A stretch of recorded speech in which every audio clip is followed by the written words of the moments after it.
Welcome to the Tripod Sports Podcast. My name is Castle, and with me are Catman and Chappers. As always, thank you to Red, Gold, Green, and Do Stay World for our intro and outro music. But we want to say with us today is the driver of the number 72 car for TriStar Motorsports in the Monster Energy NASCAR Cup Series, Corey Lajoie. Corey, no beer crack there, but we'll put one in for you. I heard you after the fact. Corey, thanks for being here with us tonight. And briefly last week, let's hop into these questions. We have some fun ones for you, though. This is probably going to be the most obscure question you're going to get all year. If you were a professional wrestler, which driver would be your teammate for a tag team match, and what's your walkout song? Oh, that's a great question. I'm gonna say current drivers or past drivers. Doesn't matter. Whatever driver. Both? Yeah, let's do all time. I like that. All time. I mean, I'd be hard pressed not to say the Intimidator, right? I mean, he'd come out, shred his wife beater, and lay a smackdown on somebody. So I would definitely love to tap the Intimidator in a cage match for sure. We'd smoke anybody. And then the walkout song. I mean, I love the Voodoo Child Jimi Hendrix song. That was Hulkamania's song. So I'd probably come out with that as a little taunt to Hulkamania too. That way it gets everybody fired up. Nice. I like that. Guys, do you have a tag team partner in mind that you'd like to share? Anyone? Chappers? I mean, I have one. Go ahead. Who's won a fight recently? That's what I would pick. I mean, probably Rowdy Kyle Busch. Oh, that's true. Because it rolls off the tongue. If you want to get smoked, I mean, he's good in the car. I don't know about if he's coming off the top rope to hurt. That's true. That's true.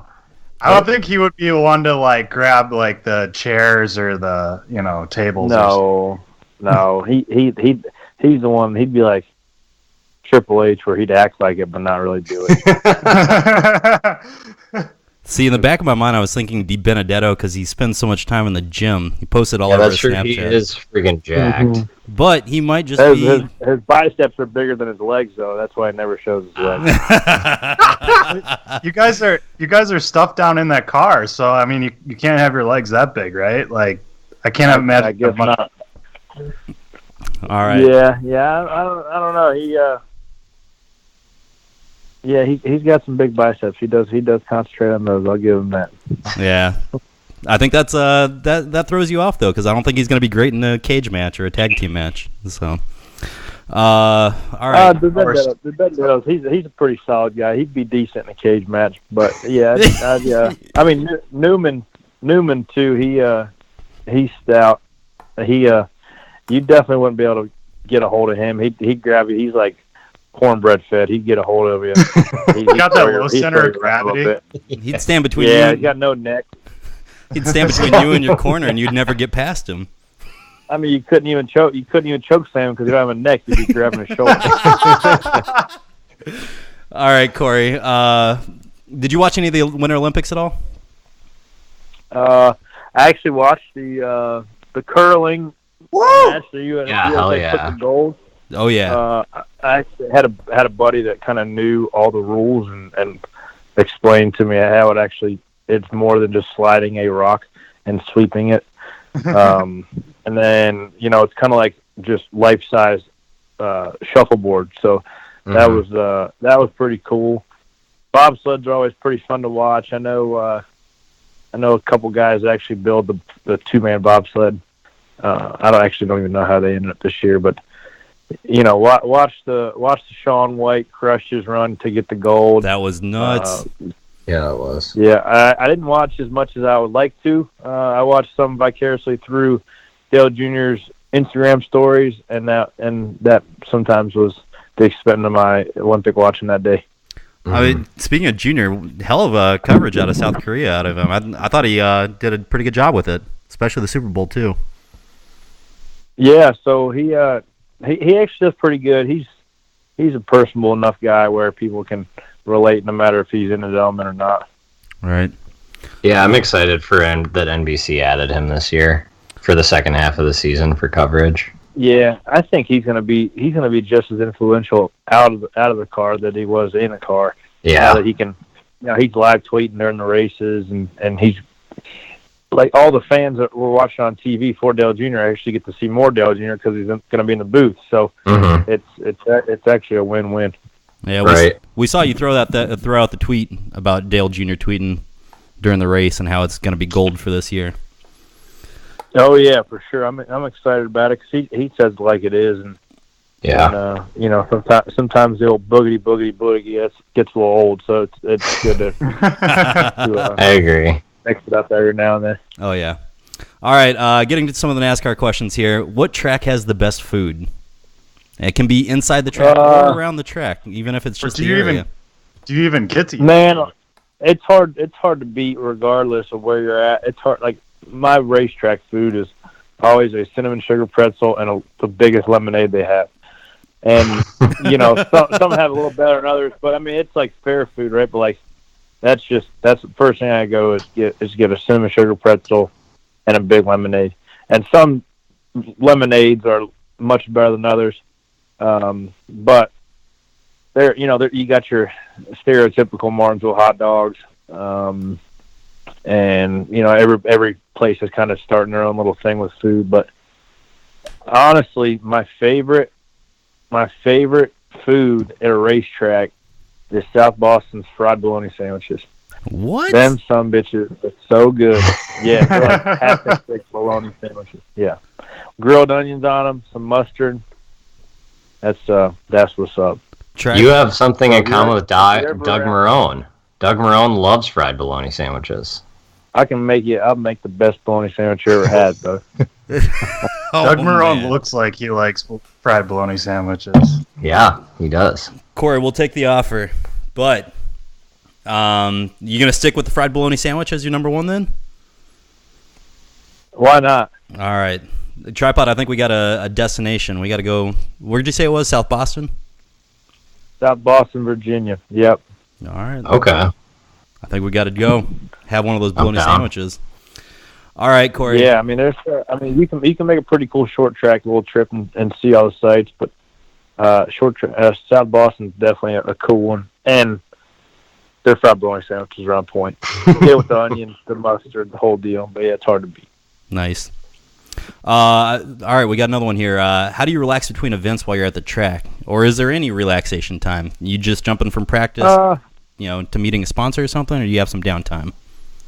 Yeah, so I mean, certain events you have more sponsor obligations than others, and then sometimes if you're doing the Xfinity race, you get zero downtime. You're either practicing or you're at meetings or you're on the track driving. Like you're running from one garage to the next, so you get hardly no downtime when you do that. But some weekends, if you don't have a lot of sponsor obligations, you can kind of hang out in the truck and with the guys and kind of debrief through practice. And I don't have a motor home that I can go kind of chill or play video games at, so I'm actually forced to be personable with everybody, which isn't too bad. Sometimes exhausting, I would imagine. Yeah, I mean it's there's a couple times a year where my parents take their bus and they stay elsewhere, and I'll stay in the bus, and it's pretty nice. But the expense of what it would cost me more to take a bus there and pay somebody to drive it than I'd be making myself that weekend. So that's why I don't do it. Yeah. Right. So I have a question about that as well. Do you after the race is over, where do you go? Like, what do you do? And more importantly, if you wreck out of the race early, do you stick around for the result or you just get out of there?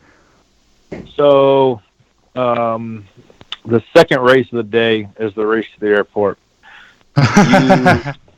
Let's say you go a distance, right? I mean, I've been you rush, you park on the pit road, grab your bottle and walk towards the truck, get changed, and you light jog it to the rental car, slam it and drive and get to the airport as fast as possible to get a seat on the plane, because those pit crew guys, same thing. As soon as the race gets done, those guys are breaking the pit box down and ripping it back to the trailer, and those guys are cooking it to the airport as well. So the sooner you can get to the airport, and everybody knows, right? Like the sooner your plane can get full.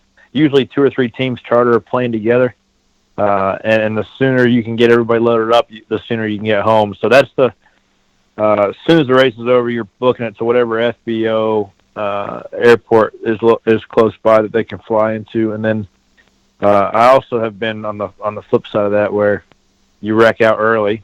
Daytona, for example, we blew up lap 7, so we went across the street, drank a couple beers, ate a pizza, watched the end of the race from the bar, and once the race was over, we headed across the street to the racetrack, or to the airport. So you definitely, it's not rewarding to be the first one to the airport when something happens, but once the race gets done, people are.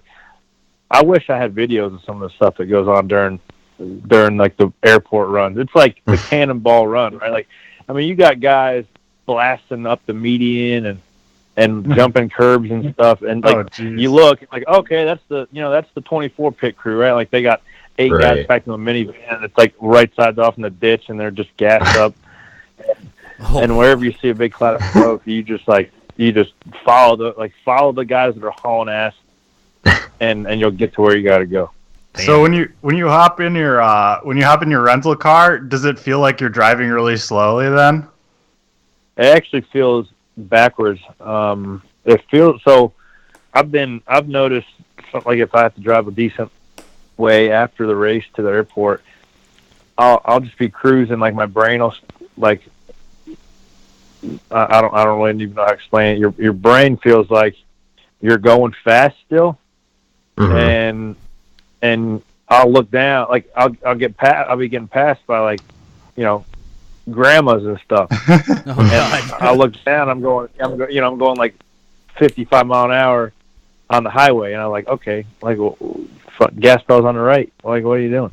So it doesn't feel like you're going super slow. It's actually the opposite. It's kind of weird.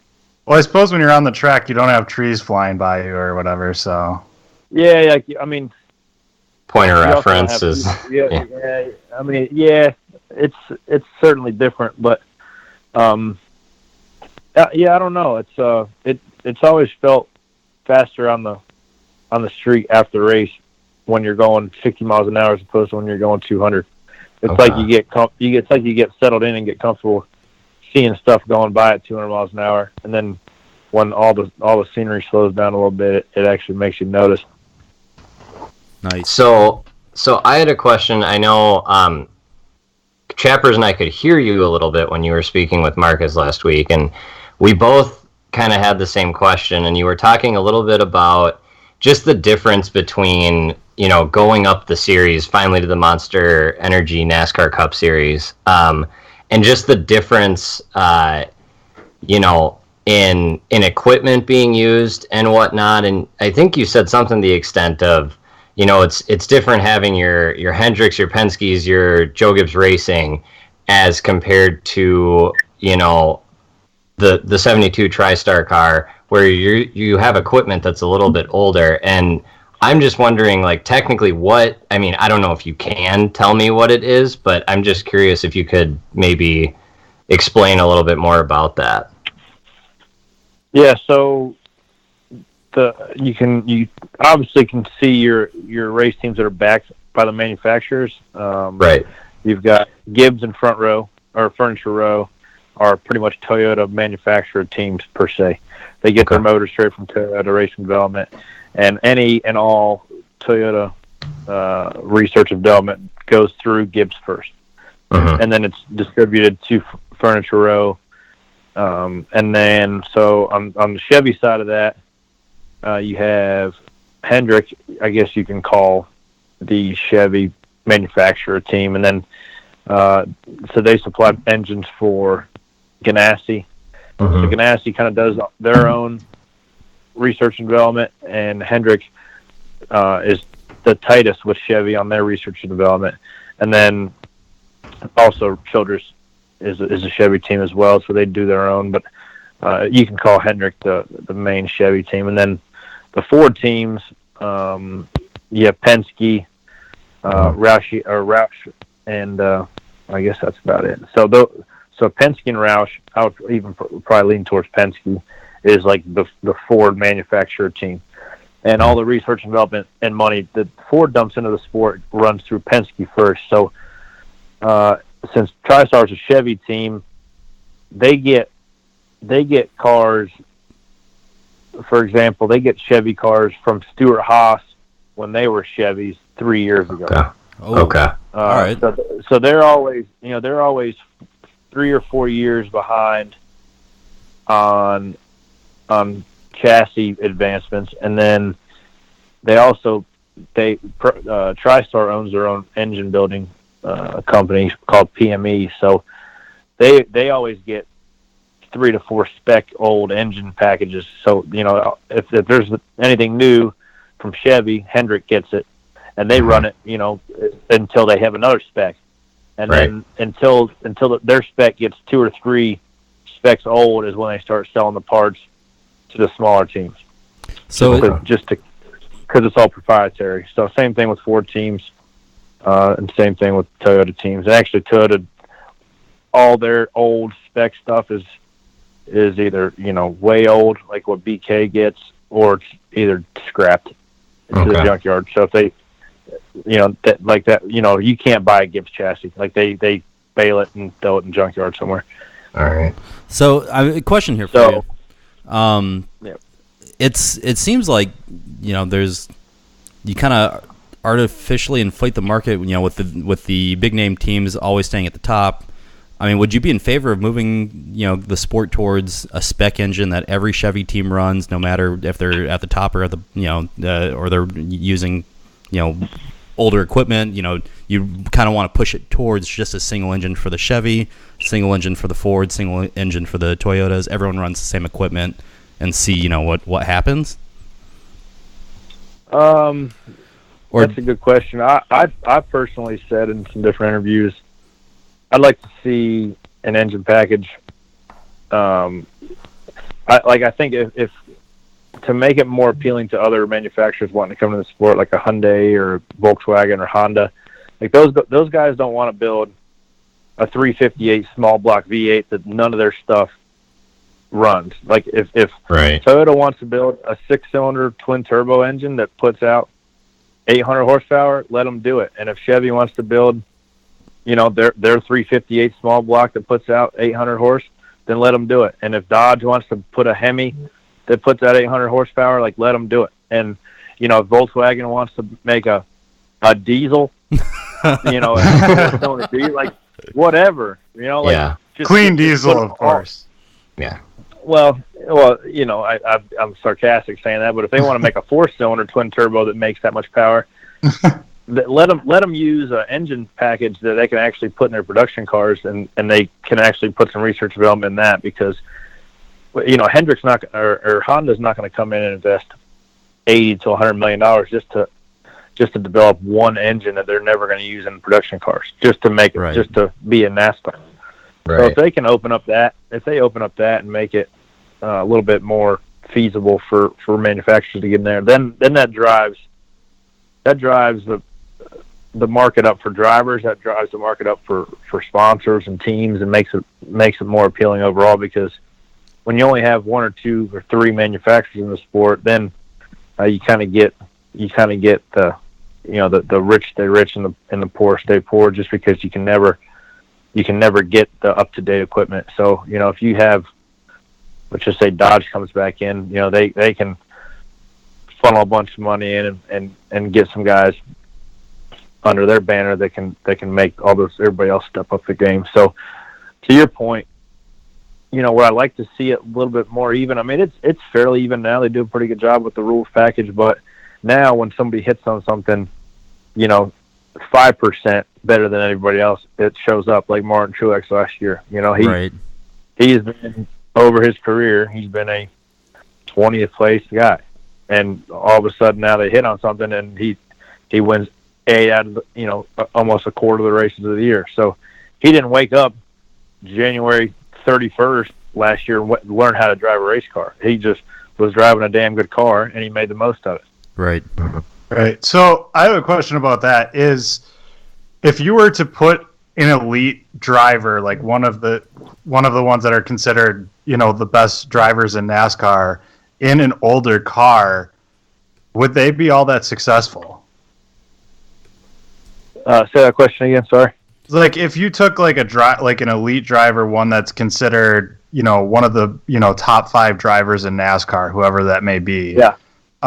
And then you put them in on a team with a little bit of an older setup. Let me say it like this: if you've got 40 cars at the racetrack, mm-hmm. if you just put the numbers on the scoreboard where they finish, right? If you took all those drivers and scrambled them up and put them in all the cars, the cars themselves would finish within 3 to 4 spots of each other. Damn. Okay, that answers my question. It's not like Jimmy Johnson's going to jump in my 72 car. It's a 4-year-old Stuart Haas chassis and a Hendrick motor that's 4 specs, or a Chevy motor that's 4 specs old, and then all of a sudden be contending for wins. Like, I'll give Jimmy, because I think Jimmy is the best driver to ever drive a NASCAR, if you ask me. I'll give him 0.2 of a second, and right. in the grand scheme of things, 0.2 sometimes isn't even a spot. Right. Back there in the back of the field, just because the gap's so big. So, I'm not saying I can do it as good as Jimmy, because I'm not naive enough to think that. But I know, look at Eric Almirola. He was a 28th to 30th place guy last year, and now he's going to be an 8th to 15th, 8th to 12th place guy all year, right. just because he got in a better car. And unfortunately, a lot of those fans don't understand that that's how big of a gap it is. It's not, like the guy that runs 32nd every week isn't necessarily the 32nd best driver in the field. Right.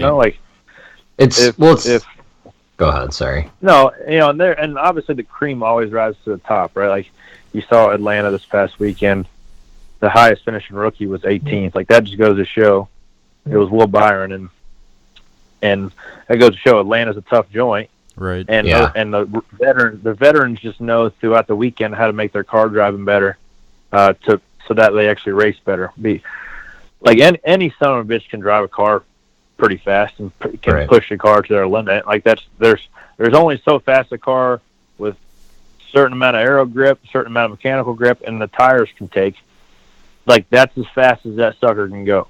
Right. Mm-hmm. And most people can get it to within that limit pretty close, and some cars are their limit is far beyond some of the others, and unfortunately a lot of the masses don't actually understand that.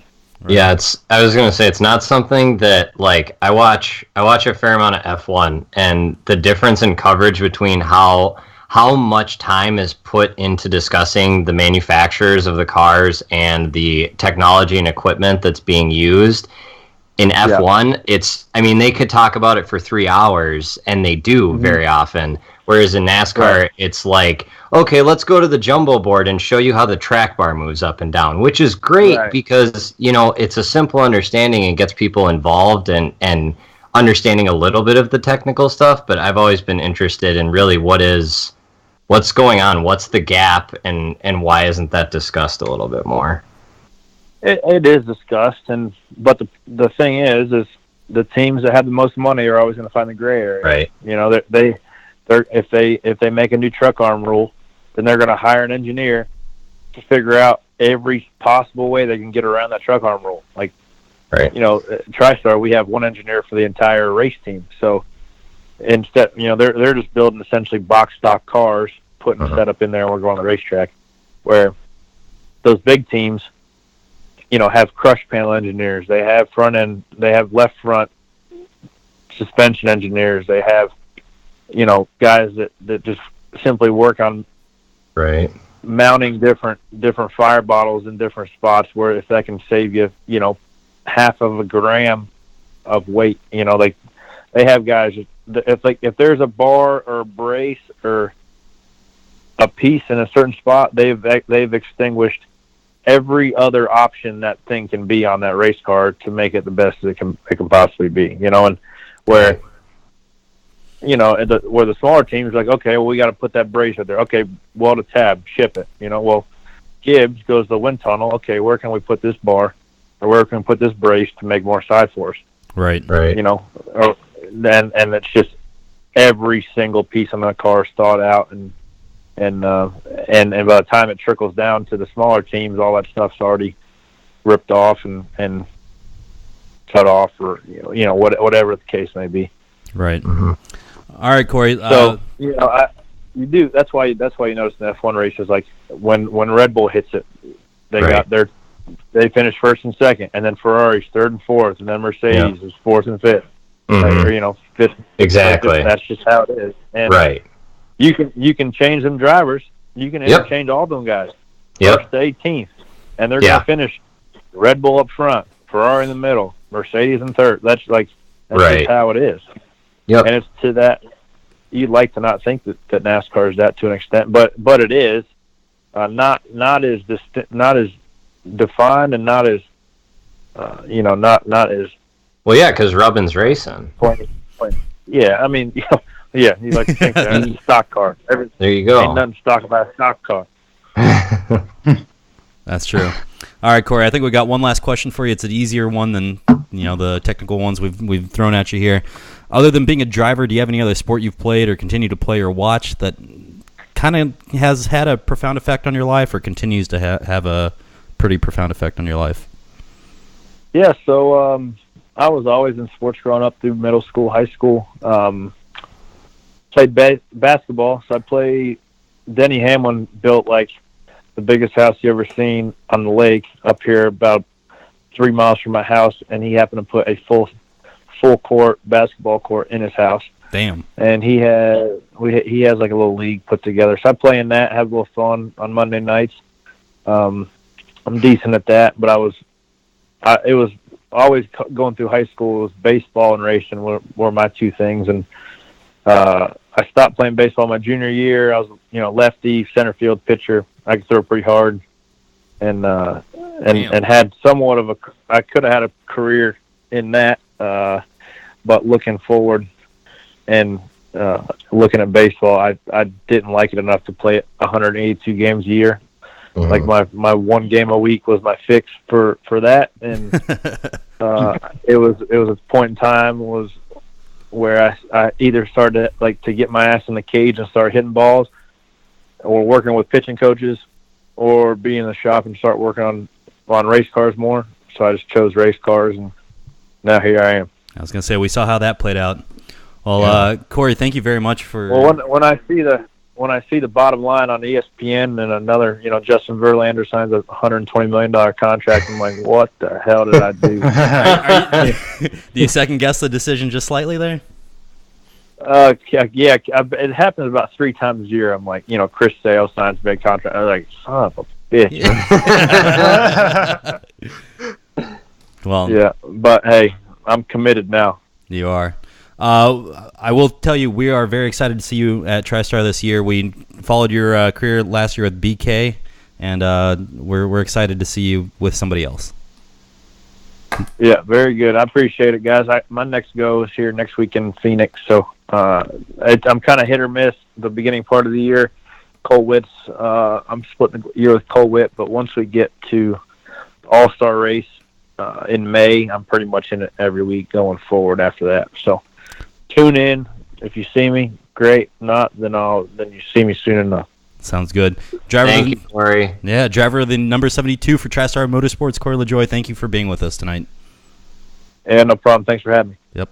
I'm glad we got to ask him the technical questions, and I'm glad we didn't start out with that stuff, but that's super interesting, and that's something we'll never ever get a take on otherwise, you know what I mean? Right. Yeah, they're not, yeah. It's so interesting to hear him talk about it, because I just, you would think it would bother him or anything like that, but he just seems to understand that that's the way it is, and he doesn't. That would take a lot, in my opinion, to just have the confidence to do it week in and week out, knowing you're in inferior equipment and not get pissed off, but he seems to be okay with it. Right. Which is cool. I mean, I applaud him for that, because I would just be fucking irritated. Right. No, I agree with you 100%. I think I might leave what you just said in the recording, if that's cool. Okay, man. Yeah. Yeah, as long as it... Yeah. Yeah, I think breaking it down, it was really interesting getting that perspective, and you're right, we wouldn't get that from anybody else. It's not like somebody would be telling us, oh yeah, we put, whatever he said, tabs on the body here, and it, right. more downforce, and right. So yeah, the technical aspect was interesting to hear there. I just can't believe they're racing in shit that's like, what do you say, 3 or 4 specs old? So 3 or 4 years, yeah. Is that years, we think? Well, you got to figure maybe every other at most, I would say. I mean, look at the Chevys. We know they got all new stuff this year. Right. Right? They got a new body, assuming a new, there's got to be a new chassis, a new suspension underneath the new body. Right. I don't know about the engine, but you have to assume all the other components are new. Right. Chappers, what'd you think? I thought it was a fantastic interview. It was really interesting to hear his insight. Like, he's very honest, very straightforward, and we got to really get to understand some of the nuances of how this works. Nice.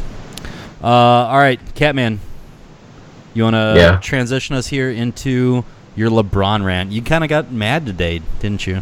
I got very upset. I don't like I get sad sometimes when people don't give LeBron credit where I think credit's due. And today, it goes one of two ways. Sometimes I just I get sad and why don't they understand that even if they hate his guts as a person, why don't they understand what they're watching? And then the other side of the coin is I get really, really pissed off. And I included in my description today. So Stephen A. Smith, and it was a 30-second soundbite where he said he's just not impressed by LeBron James' season. And I know better than to take him seriously as an individual or anything he has to say about sports, because he is the Bill O'Reilly of ESPN, in my opinion. And I don't mean that in a liberal conservative sense, obviously. I mean that he is there to say evocative things, to get people talking, and to get upset. It's the people going. Right. And normally I just scroll through that shit. But today I got really pissed off because I also woke up to a notification that LeBron James became the only player in NBA history to record 30,000 points, 8,000 rebounds, and 8,000 assists, right? So not only that, I looked at his numbers today because I was really upset.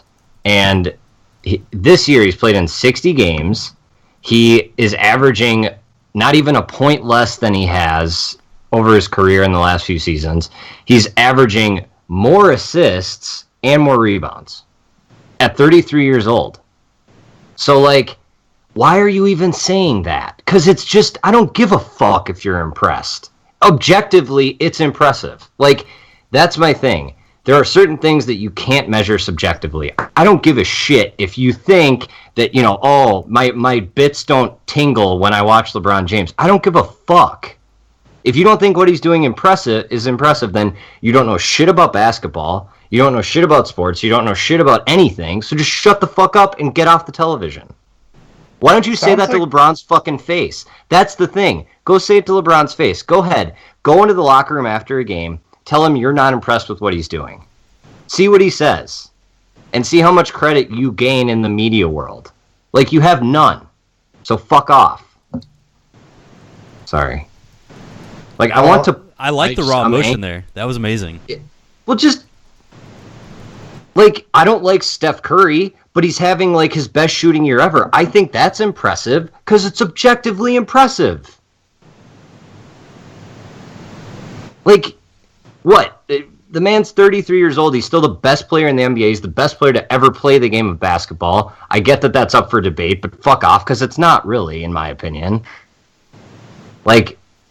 Just just enjoy it while you have it, because guess what? As soon as he retires, everyone's going to say, is this guy the next LeBron? Is this guy the next LeBron? And we had LeBron, and no one's, like, so many people don't appreciate it. You got a really good point there. I don't understand why people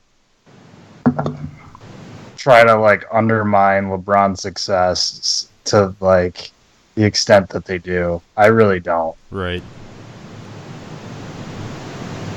But, like, to your point, you're saying that, like, you don't give a fuck about what Stephen A. thinks. Clearly I do. Right. Like, I'm better than this. Like, 9 times out of 10, I'm better than this. But, like, once every 3 to 4 months, I generally have a breakdown during the NBA season. It's okay, though. It's not okay. We're gonna get It's not okay. We're not. We are, but when's Kevin Love coming back? He was 6 to 8 weeks, and that was right after Christmas, I think. Well, no, it was like 3 days before the trade deadline. Maybe it was. I don't know. He'll be back in April or some shit. Who cares? At this point, sit him as long as you need. I don't give a shit what seed we are. I don't care. Ain't gonna matter. Right. Not with the new look Cavs. I'm all in on the new look Cavs. Especially when Kevin Love comes back, because I think they're gonna handle everybody. The only team that worries me actually, like, is I don't really want to play the Bucks or the Wizards. Have the Wizards settled the locker room drama that they've been having? Probably not. John Wall still plays there, so I doubt it. I mean, can either of you speak to that? Because I had no clue what was going on, other than I heard that John Wall was being a dick. Well, he's always... Yeah, and every other NBA locker room has that shit going on. Because, like, let's be honest, the NBA is basically a reality television show these days. So, like, I mean, I don't read too much into that, because the media is, like, catering to an audience that loves that shit. Because, like, NBA's audience is into basically reality show shit. So, like, they play up all. Chappers? It's annoying, but Chappers. He's there. Oh, okay, yeah, sorry. Yeah, I mean, I don't know what was going on, but yeah, I mean, like, Chappers is right. It's glorified reality television, which is kind of the other. Oh, God damn it! Why does it always go back to LeBron? But yeah, I mean, it just does. But like, yeah, it's at this point, you know. It's kind of just part of the deal with the NBA. Every locker room has a diva, if not more than one. And it's just the price you pay. But it's like, is the chemistry ever ruined? Because, like, everyone needs to go through growing pains every now and then, too. So sometimes it's a good thing. Sometimes you end up trading your entire starting lineup. Just ask the Cavs. It's true. Just depends. All right. Anything else you need to get out of clear the air with LeBron? No. All right. No. We should pick Vegas and move on. Okay. Chappers, do you have anything else that you would like to add to the NBA discussion? No. We'll revisit the NBA in a little bit, but so far so good for the Cavs and their trade moves. Okay. I think next week we should break down the trade deadline for hockey, and we'll talk about. We're definitely gonna have to talk some more about some NBA action. So, big movement at the trade deadline for the NHL. I'm looking over the trade list. Catman, did you look at it at all? Chappers, I'm assuming you did not, right? I did not. Okay. For the what? For the NHL trade deadline. No, sorry, no, I have not. No, let's break it down next week, because there were some interesting trades that happened. Some names coming up that, old timers in the sport trying to maybe pick up a new position somewhere. All right, guys.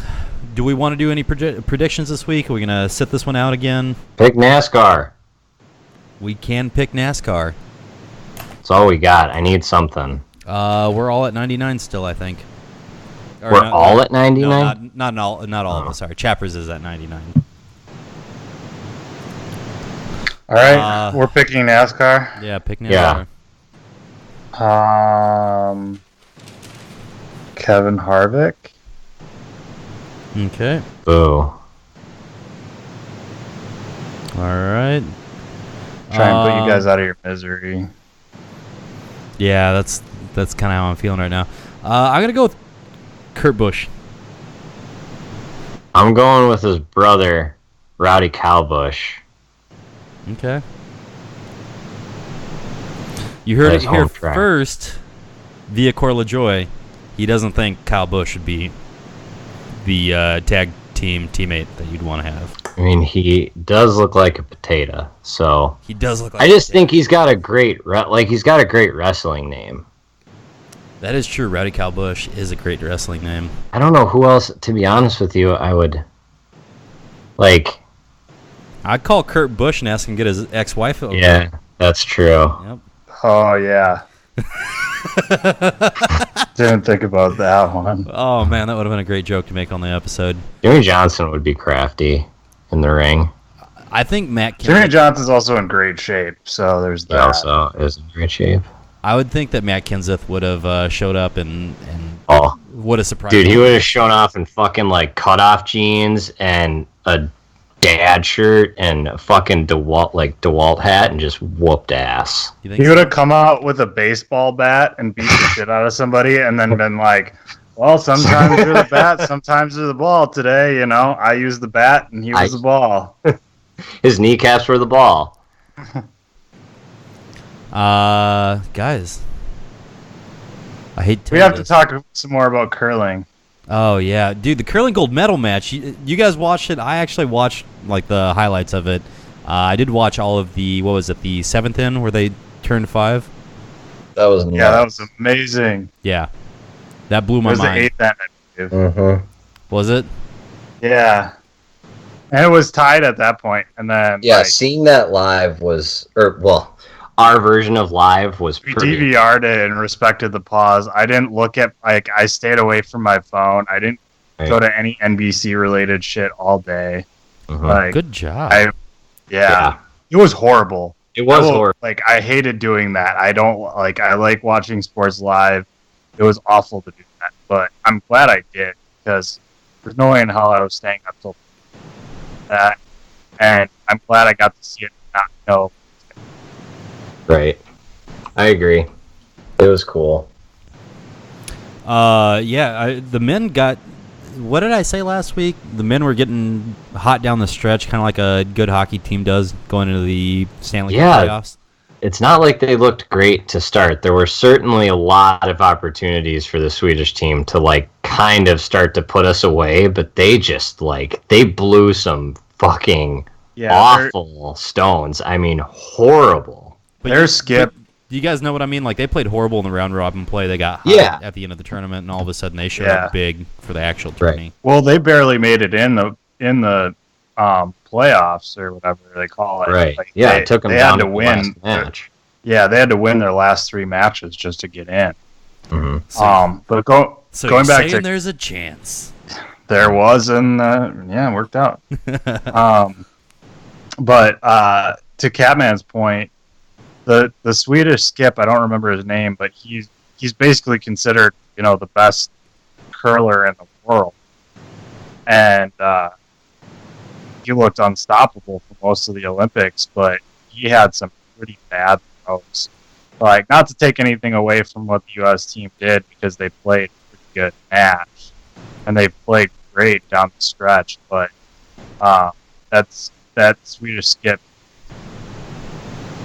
Yeah. Especially the I guess the last character, Air.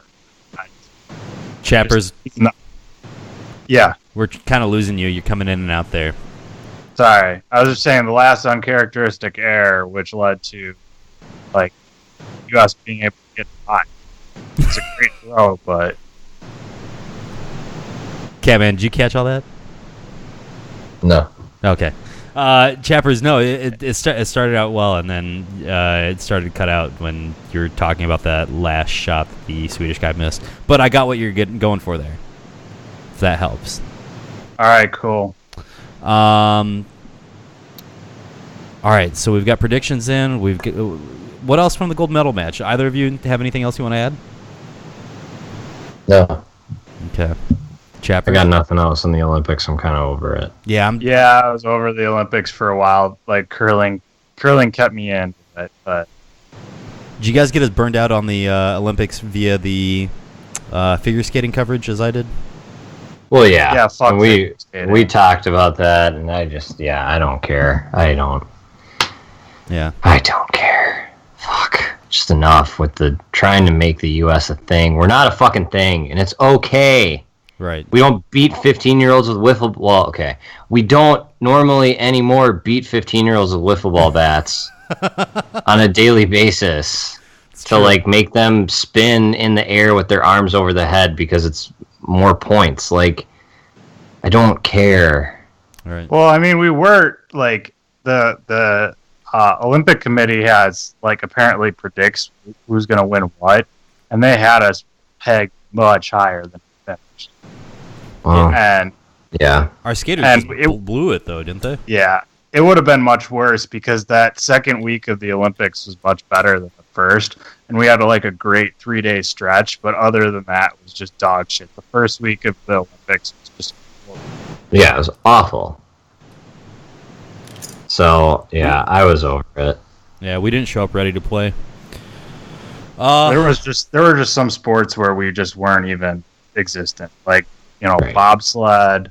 I mean, we got a lot of fourths, but like bobsled, like any of the men's skiing stuff out, like even the women's or long track speed skating, like non-existent. Like it was pretty bad. We underperformed in women's skiing too. Yeah. Like, I'm sorry, but we did. There's no way in hell. We did, but we were at least. Yeah, we were at least on the map. Right. Yeah, I suppose. But by the second day of the Olympics, I was beyond tired of hearing about Michaela Schifrin. Yeah. I did not care. Agreed. Like, yeah, I don't know. I mean, she showed up, but... No, she got a gold medal in an event that she's been kicking ass in all year, which is, that's showing up. But you don't say you're going to win 5 gold medals, win a gold medal, and then finish off the podium in your signature event, and then win she won what did she won, a silver in the super combined? Yeah. Okay. And that's good, but, I mean, like, again, I just wasn't... Yeah, I don't know. I feel you. She set the bar very high and then just didn't rise to the occasion. It's like I told Chappers last weekend. Michael Phelps didn't say, I'm going to win 8 gold medals when I go to Beijing.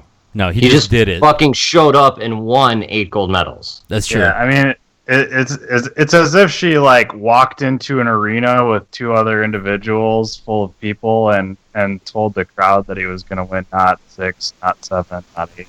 Yes, I know you brought the LeBron thing up, but like I get that. That's fair, but I mean to his defense, he has time to do that.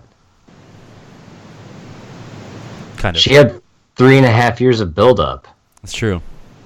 And then just didn't deliver. And pulled out of an event, for fuck's sake. Yeah, she wasn't going to win that event. Yeah. But whatever. All right, guys. Chappers, I think it's about that time. Is it about that time? Well, all the U.S. Olympic athletes out there, not all of them, but it wasn't a great performance.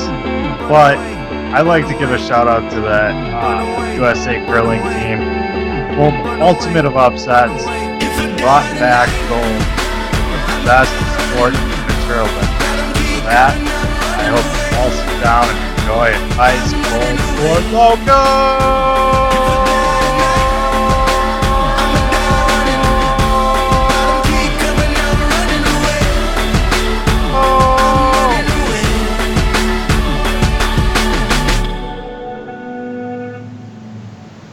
For Loco!